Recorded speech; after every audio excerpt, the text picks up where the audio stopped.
कसं काय मंडळी, बघा किती छान चटणी बनवून तयार आहे. आणि हो, एकदम झटपट आणि सोप्या पद्धतीत होणारी शेंगदाण्याची चटणी आज बघणार आहोत. आणि ही चटणी तोंडी लावण्यासाठी, भाकरीवर खाण्यासाठी सहज, म्हणून जर एखाद्या वेळी भाजी नसेल घरात तर खायला एकदम झटपट आणि सोप्या पद्धतीत होणारी अशी टेस्टी आणि खमंग चटणी आज आपण बघणार आहोत. आणि वास सुद्धा इतका खमंग सुटलाय चटणीचा. चला तर मग सुरुवात करूया आपल्या रेसिपीला.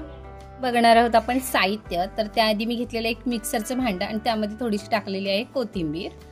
त्यानंतर घेतलेला आहे मी ते कांदा लसूण मसाला, थोडंसं मीठ घेतलेलं आहे चवीनुसार, लसूण घेतलेला आहे 5 ते 7 पाकळ्या, आणि 1 वाटी इतकं मी घेतलेले आहेत शेंगदाणे. ते पण थोडेसे भाजून असे घेतलेले आहेत, न सालं काढता मी डायरेक्ट यूज करणार आहे. मिक्सरच्या भांड्यामध्ये आपण साहित्य एक एक टाकून घेणार आहोत. सर्वात प्रथम मी टाकत आहे त्यामध्ये ही लसूण.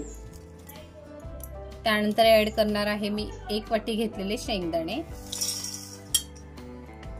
त्यानंतर घेतलेलं आहे थोडंसं चवीनुसार मीठ, आणि घेतलेला आहे कांदा लसूण मसाला. तर तो मी ऍड करत आहे.